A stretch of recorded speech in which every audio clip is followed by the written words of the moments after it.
All right, I made a 44-mile route. Probably a route I've made before. Probably a route I've ridden before.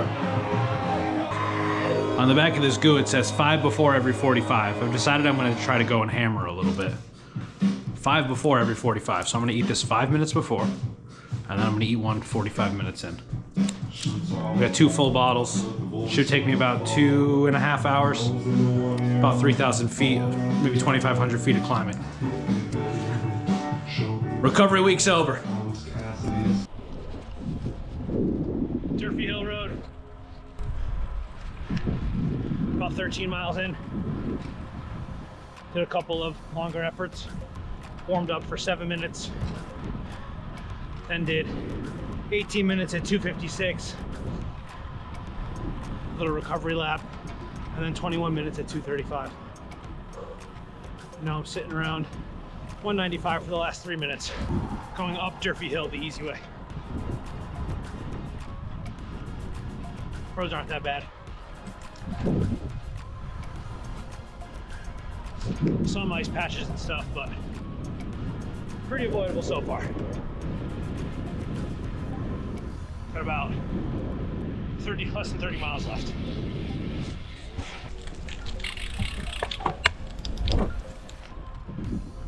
Really fucking salty out here. Look at this ugly, dirty bike.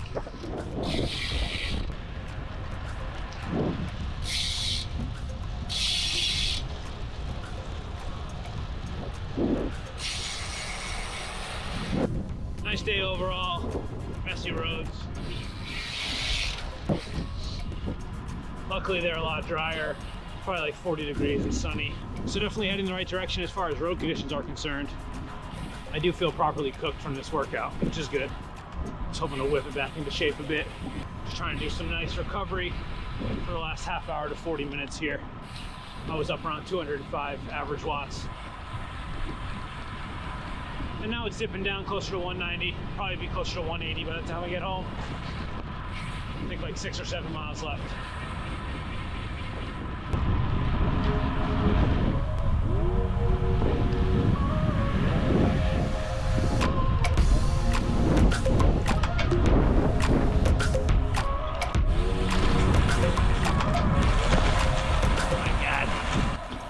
Some of these roads are still pretty bad. It hasn't rained in like a week.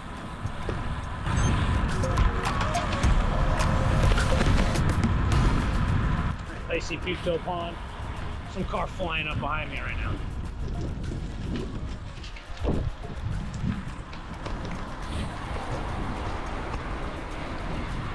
Fucking Massachusetts Prius. Let me know if you've heard this term before, but I think maybe we could come up with like a pretty good portmanteau for people who are assholes from Massachusetts. Just hear me out. Maybe like an ass-Massachusetts. Yeah, like an ass. You call someone an ass-Massachusetts. I think that's pretty good. An ass-Massachusetts. That guy's a real ass-Massachusetts. Rolls right off the tongue. I held off any temptation to go hard in the last like half hour of this ride, which I think should bode well for my ride tomorrow. Hope to go outside for about 4 hours. See you then. But first, we clean the bike.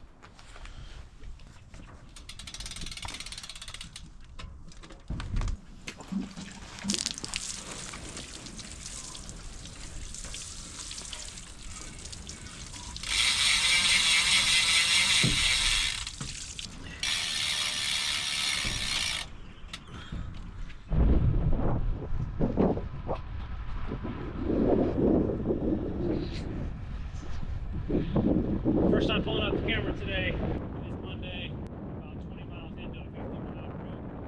And this is the most picturesque part of the ride so far. Killing Leaf Way. I'll throw the map up on the screen. This is probably the furthest west I've gone today. About to head south. Been riding into the wind. Should have a nice tailwind the last so.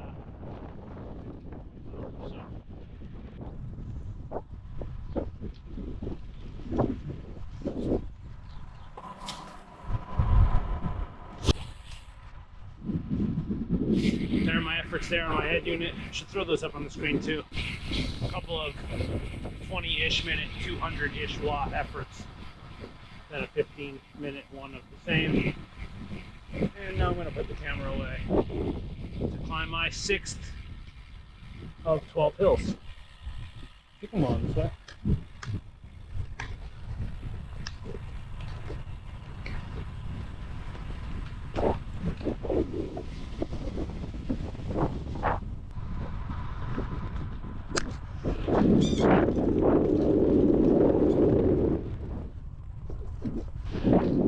Okay, we're climbing.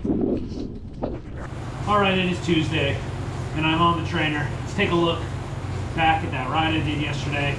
I did feel pretty tired afterwards. Just gonna do a nice, light, easy spin today, and reflect on a couple of things. So, first being yesterday's ride, pulling it up here on my Strava. I called it Enjoy Yourself. If you care to look on my Strava and find it. Ended up being 48.46 miles, average power 186 watts, elevation gain 3,488 feet, moving time 2 hours 54, 2,200 calories, 16.7 average speed. So I'll throw all of that up on the screen. Pretty good endurance ride, some of those harder efforts. Take a look at the Strava fitness score. Give me 2 points fitness score increase. I mentioned the fitness score probably before on this vlog. I do think it's kind of toxic. As soon as you like take a recovery day, your fitness score goes down. I just don't think that's like productive. Also says my relative effort on yesterday's ride was 108, which is higher than average. Let's take a look at my ride goals. So as of today, before getting on the trainer, I'm at 41 hours and 57 minutes. That puts me 11 hours, 44 minutes behind the plan for riding. I'm at 40 yoga activities.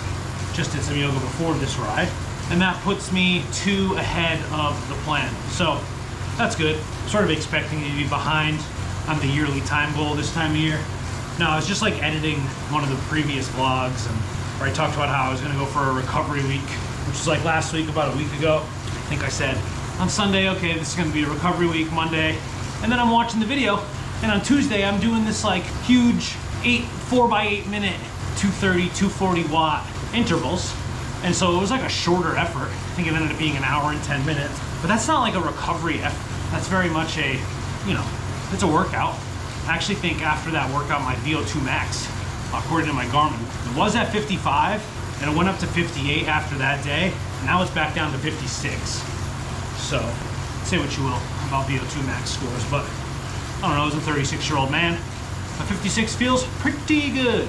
But yeah, that recovery week that I sort of talked about in the video. So like last week, I did 7 hours and 48 minutes on the bike. This is between January 20th and January 26th, 136 miles. 7 hours and 48 minutes is still a lot of time, especially if you're doing any of it at a higher intensity. So now I'm comparing it to the week before, where I did 14 hours, 16 minutes, and just shy of 250 miles at 247.78. So I was like, okay, I need a recovery week. And I did ride inside a lot, but I wasn't just doing a recovery ride. I did that one 4x8 effort, which I think just throws the whole recovery week off. So I think in my head, if I hadn't have like shot the videos and went back and edited it, I would have been like, oh yeah, I did have a recovery week. And now I'd be up for like probably doing a ride today that kicked my ass a little bit. Even though my Garmin was telling me to rest, joint cycling was telling me to rest. Even, let's be honest, my legs were telling me to rest. So this 145 watt for about 40 minutes will be just what the doctor ordered. And hopefully get outside longer tomorrow. I know it was just like harder for me to get in the hours that I wanted last week, but the intensity was still up. So even if you look at that, you can look at relative effort over the course of weeks, right? So that week that I just mentioned, that was pretty big, close to 250 miles. It says I was above my weekly range at 660 relative effort. And then the next week was 305, which says below weekly range. These kinds of weeks can be good for active recovery. So that makes me feel a little bit better about my decisions. I'm only one workout so far. Well, one day, few yoga workouts, one ride into this week. And so far I'm at 109, below my weekly average, but I'll get it up. But today's definitely a recovery type of day. Gonna head down to NBX, figure out some social media posts for them for the week, for the 2 weeks. Planning some other stuff like the end of winter bike league. There is a flea market in the works that will be happening at the shop in the end of April. I don't know about you, But if you're watching this video, I bet you have a lot of extra cycling stuff. Maybe a saddle that you bought once that doesn't really work, or a chain that has life left on it but you've never really sold. Well, the end of April at MBX, you can come, pay like 20 bucks, set up a table, and sell all of your secondhand, all of your used stuff. We at MBX will be promoting the event, so your $20 goes towards, like, you know, sort of renting the space, being able to sell things there at the shop, and the promotion that goes behind it. But before that, End of Winter Bike League is also going to be at MBX, so make sure you keep an eye out for that. It's going to be a sort of so long winter, hello spring, End of Winter Bike League awards event happening at the shop too. My gravel bike is almost ready. Today might be the day. I think all my tires are finally in. Go down to the shop later and maybe take a look at some of those bike parts. That's 10 minutes into this ride so far, and I'm just going to keep it easy for another 30. Another thing that I'm dealing with, and please feel free to weigh in the comments if you have any insight on this, but my recovery drink, my recovery shake, is made by Tailwind. I know this is not sponsored content, but it has caffeine in it. Doing these rides later in the day in the winter where I end at like 2:30 or 3 o'clock, and then I drink my recovery shake. I don't want a recovery shake with caffeine in it. So I'm sure Tailwind makes non-caffeinated options that I could look into, but I'm curious if you are a recovery shake person, recovery drink person. The one that I have now is like coffee chocolate flavor type of deal. But I was looking into it, looking at other brands, looking at other options, and a lot of people talk about chocolate milk. And apparently, chocolate milk has a really good carb to protein ratio. There's a couple of those that might be dairy free, or they still have dairy in them, but they're like protein boosted for like post-workout type of drinks. So I've never really come across it, but it does seem pretty perfect. So I do think I'm gonna try that, especially for rides that I'm ending later in the day, because I don't know what it was, if it was the workout plus the caffeine, but I had a really hard time sleeping last night, and I was up since like 2:30. It's 9 o'clock now. Like tossed and turned in bed for like an hour and a half. So yeah, that's another good reason to sort of listen to my body and listen to the, you gotta take a fucking day off. Even if you're riding 7 hours a week as a recovery week, you're still gonna make sure you're getting good rest, because that stuff's important. Try out some chocolate milk as a recovery drink. Seems like a good idea. And it's cheap. It's a lot cheaper than Tailwind. It's a lot cheaper than like an SIS or any sort of thing that's marketed directly to athletes. It has been decided that 25 minutes is more than enough. I'll have more fun at the bike shop. Is it true that you've been asked for your autograph after you were on the podcast? It's true. I signed a couple of bikes over the weekends. Now carry a black Sharpie with me at all times. Yeah, we should get you like a gold or like a silver one. Just in case, right here. You come in, I sign this stuff for you. Yeah, can you sign my Skratch for me? Yeah. Sign my Skratch for me? Thank you. There you go. Yeah. The line forms after Joan. Nice. What's your favorite type of sealant? Any sealant, really. Any sealant that seals holes.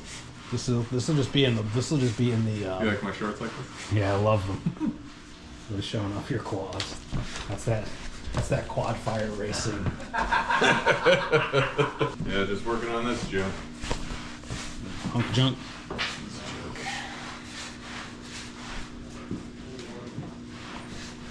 Back home from MBX, ended up walking away with, yes, of course, JB's autograph on this Skratch. Let's see what else did I grab. Can't go a ride without it. Chamois cream. I should have gotten Euro style. I do like Euro style a little bit more. It's like the menthol of chamois butters. One last thing. Actually, two things. I got some new Continental GP 5000 STR tubeless ready. These are 32s. These will be going on my road bike. I do have a pair of 28s that are in the bike room that I think I'll probably run for any like road events that I'm trying to go fast. Maybe I'm a little bit concerned about the extra weight. Now, I know, let's be honest. The weight difference between a 28 and a 32 isn't that much. But hey, I might go do Greylock and throw the 28s on there because they'll be a little bit lighter. The most important. And I was mentioning my gravel bike. It is not here, but the wheels are here. They are the Bontrager RSL 37V. Excited for these to be the wheel set that I use for all gravel events and races that I'm doing this year. Nice light wheel set, nice hardy tire, and then the PCWs are gonna get some Schwalbe G1 RSs. Those tires came into the shop today. Ben was swapping them over when I left. Set up my new handlebars. I'm imagining that bike will be done in not too long. Maybe I'll get a text before the end of the day. But yeah, really excited to ride this bike a lot more now. I haven't really ridden it in the past 2 months or so, which is kind of a shame. But 2 wheel sets now, sort of a more, let's say, road, long endurance type of thing. If I'm going to do big rides on like mixed surfaces that isn't too gravelly, right? But still want to hit some gravel sections, some hard pack gravel. And for anything with a little bit of extra rock, they need a little bit of extra grip to them. I have already been running these. These tires are not new to me. These were on the PCWs. I like them a lot. They are, yeah, the Gravel M. Pirelli makes 2 different Cinturato gravel tires. There's the Gravel M and the Gravel H. These are the Gravel H's. I might have said they were the Gravel M's. These are the Gravel H's. Pirelli Cinturato Gravel H tires. Pumped. Thanks, MBX.